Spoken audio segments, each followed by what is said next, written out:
Warahmatullahi wabarakatuh. Perkenalkan, nama saya Alma. Saya dari kelompok 6.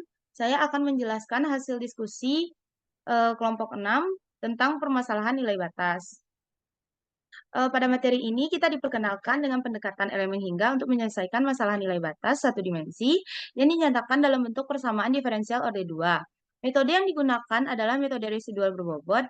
Langkah-langkah untuk mencakup ini, yang pertama, menyusun masalah nilai batas dari domain asal ke bentuk diskrit. Kedua, menggunakan fungsi bentuk untuk mendekati solusi. Yang ketiga, mengembangkan bentuk lemah dari elemen tunggal. Lalu bentuk umum masalah nilai batas bisa kita lihat pada slide persamaannya, di mana AX, PX, dan QX adalah fungsi yang diketahui, dan UX adalah variabel tak bebas dengan kondisi batas yang kita bisa lihat pada slide. Lalu di mana alfa dan beta adalah koefisien yang sudah diketahui. Lalu dari grafik tersebut kita bisa lihat domain satu dimensi yaitu dari 0 sampai L dilambangkan dengan ohm. Lalu domain ini dibagi-bagi menjadi beberapa elemen kecil atau disebut juga dengan diskretisasi. Di setiap titik XI terdapat nilai UI yaitu nilai hampiran dari solusi eksak.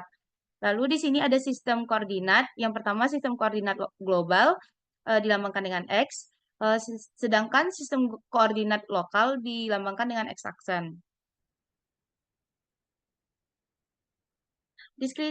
Diskritisasi spasial membagi domain 0 sampai L menjadi beberapa segmen kecil yang disebut elemen. Tiap elemen memiliki dua ujung node. Jumlah node sama dengan jumlah elemen plus 1. Elemen konektivitas yaitu yang pertama elemen ke I menghubungkan node ke I dan ke I plus 1. Panjang elemennya LI sama dengan XI plus 1 kurang XI. Lalu yang tiga yang saya jelaskan tadi di awal, sistem koordinat lokal X-aksen digunakan agar lebih mudah dalam perhitungan pada tiap elemennya. Oke, selanjutnya yaitu persamaan diferensial biasa orde 2, koefisien tak konstan di dalam suatu elemen. Dalam domain elemen lokal, persamaan diferensial yang sama dinyatakan dengan koordinat x-aksen. Bisa dilihat dalam persamaan 4.3. Dengan kondisi batas alami di ujung elemen seperti persamaan 4.4 dan 4.5. Kenapa ketika x-aksen sama dengan 0 itu negatif? Pada ujung kiri elemen, yaitu x-aksen sama dengan 0. Jika ada flux atau gaya yang masuk ke elemen, maka besarannya dinyatakan dengan tanda negatif. Dan x-aksen sama dengan LE itu posisinya di sebelah kanan, maka besarannya dinyatakan dengan tanda positif. Selanjutnya yaitu contoh-contoh. Yang pertama itu ada lengkungan batas satu dimensi dengan persamaan keseimbangannya seperti persamaan 4.6, di mana E adalah modulus elastisitas A sama dengan luas penampang, Fx aksen gaya besar persatuan panjang, dan UX aksen perpindahan atau defleksi. Dan untuk persamaan 4.7 itu sama dengan pernyataan sebelumnya. Selanjutnya yaitu ada perpindahan panas dalam domain satu dimensi. Bisa dilihat di persamaan 4.8, di mana Q sama dengan laju pembangkitan panas per volume, K sama konduktivitas, dan A luas penampung. Jika permukaan tipis yang memindahkan panas ke fluida sekitar dengan suhu T tak hingga, maka didapati persamaan seperti 4.9 dengan H koefisien konveksi, P sama keliling permukaan tipis. Dan kondisi batasnya itu seperti persamaan 4.10 dengan jenis ada 3. Yang pertama ada isolasi, kedua konveksi, dan yang ketiga radiasi. Materi selanjutnya yaitu persamaan equilibrium dalam elemen hingga. Masalah batas yang akan diselesaikan menggunakan metode elemen hingga seperti pada persamaan berikut ini dengan formulasi berat residual seperti persamaan berikut. Dengan W x aksen adalah fungsi bobot sebarang, dan digunakan integrasi parsial pada suku pertamanya, di mana W aksen X adalah fungsi residual berbobot. Kemudian suku pertama diintegralkan, maka diperoleh seperti persamaan berikut ini. Dengan menggunakan kondisi batas atas persamaan yang telah diperoleh bentuk lemah dari masalah nilai batas. Fungsi residual berbobot sama dengan variasi U, dengan mengganti W menjadi delta U menggunakan variabel ujung elemen. Dengan menggunakan kondisi batas atas, persamaan yang diperoleh bentuk lemah dari masalah nilai batas. Interpolasi linear dan turunannya. Bentuk lemah diperoleh dengan persamaan berikut. Dengan mengeliminasi delta D merupakan variasi sebarang dari fungsi ini, diperoleh persamaan kesetimbangan seperti persamaan berikut. Perhatikan bahwa suku pertama pada ruas kanan yang melibatkan variabel yang tidak diketahui juga dapat dinyatakan sebagai berikut. Pada bagian 4.6 kami menunjukkan bahwa jika parameter AX kontinu dalam domain solusi, vektor bebas batas akan menghilang untuk semua node internal, kecuali node 1 dan NE plus 1. Jadi, jika kondisi ini berlaku, cukup menggunakan bentuk-bentuk berikut ini. Oleh karena itu, untuk masalah di mana AX kontinu dalam X besar 0 kecil L, persamaan kesetimbangan elemen untuk masalah nilai batas yang diberikan oleh persamaan 4.1 dan 4.2a diungkapkan sebagai berikut. Selanjutnya, matriks kekakuan elemen untuk parameter masalah konstan. Jika AX sama dengan A dan PX sama dengan P adalah konstanta yang ditentukan, maka matriks kekakuan berikut diperoleh sebagai berikut ini. Jika kondisi nilai batas alami ditentukan di ujung domain solusi atau XL, diperoleh seperti berikut. Demikian pula jika Qx sama dengan Q konstan, maka vektor pemuatan konsisten berikut ditemukan. Secara umum, elemen yang tidak memiliki node pada batasnya atau disebut juga elemen interval, vektor pemuat batasnya menjadi sebagai berikut.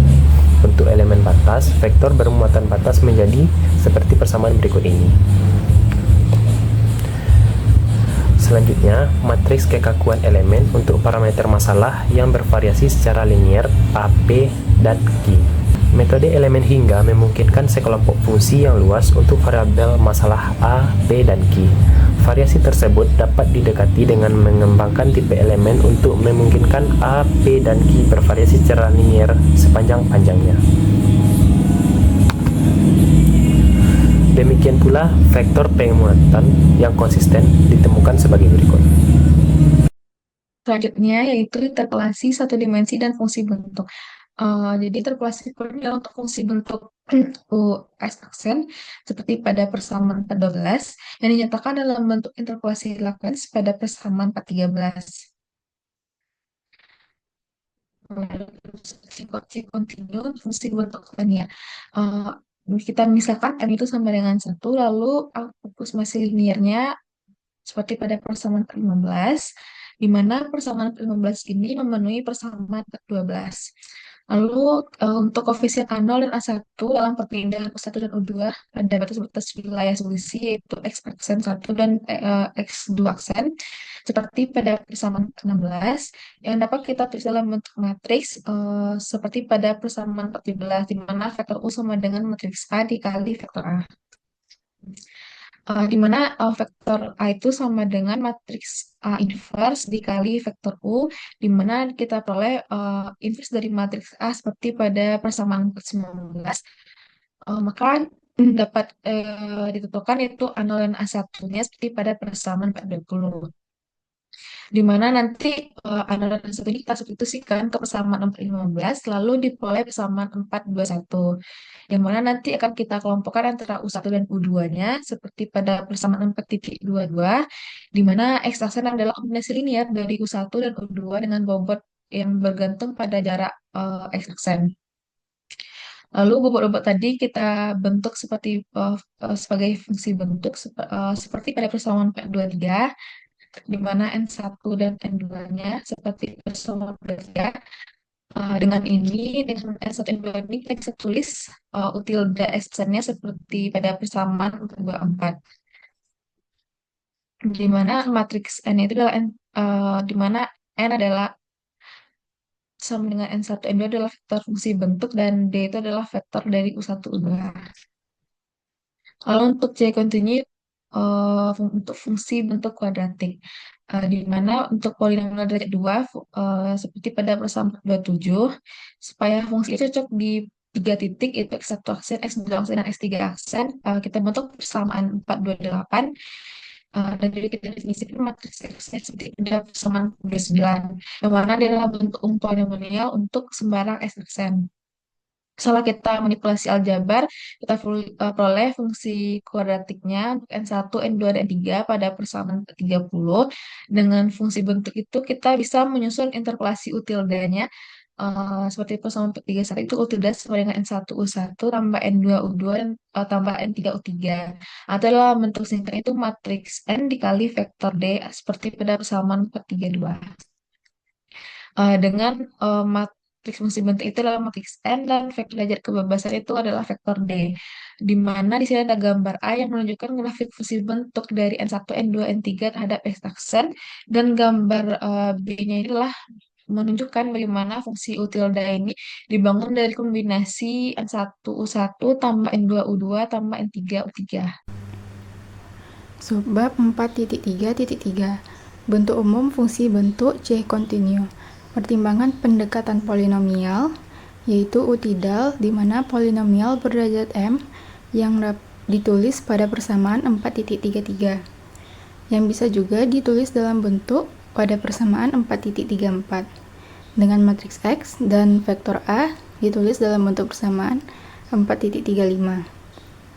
Nah, setelah kita evaluasi U di M plus 1, titik berbeda, kita memperoleh sistem persamaan aljabar sebanyak M plus 1. Nah, untuk mencari koefisien AI yang dapat kita lihat pada persamaan 4.36. Nah, selanjutnya ada bentuk umum fungsi bentuk C continue. Dalam bentuk matriks ditulis sebagai matriks D, yaitu matriks A dikali dengan vektor A pada persamaan 4.37. Dengan D yaitu vektor derajat kebebasan, dan vektor koefisien dapat dicari sebagai pada persamaan 4.38. Nah, interpolasi akhir dapat dituliskan sebagai dapat dilihat pada persamaan 4.39. Nah, dengan bentuk umum dari vektor fungsi bentuk didefinisikan sebagai pada persamaan 4.40. Nah, selanjutnya fungsi interpolasi Lagrange satu dimensi.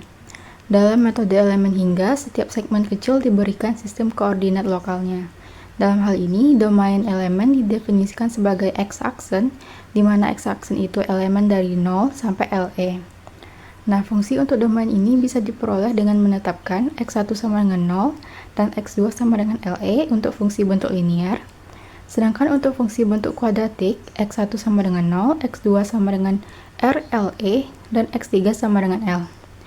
Nah, berdasarkan persamaan 4.23 dan 4.30, maka fungsi bentuk linear ini, N1 X aksennya sama dengan 1 kurang X aksen per LE, dan N2-nya sama dengan X aksen per LE, atau dapat dilihat pada persamaan 4.41. Nah, fungsi bentuk kuadratik di mana R-nya itu antara 0 sampai 1 dapat ditulis N1-nya 1 kurang X aksen per RLE dikali 1 kurang X aksen per LE, atau bisa kita lihat pada persamaan 4.42. Nah, untuk nilai khusus R-nya setengah, dapat kita lihat persamaan N-nya itu pada persamaan 4.43.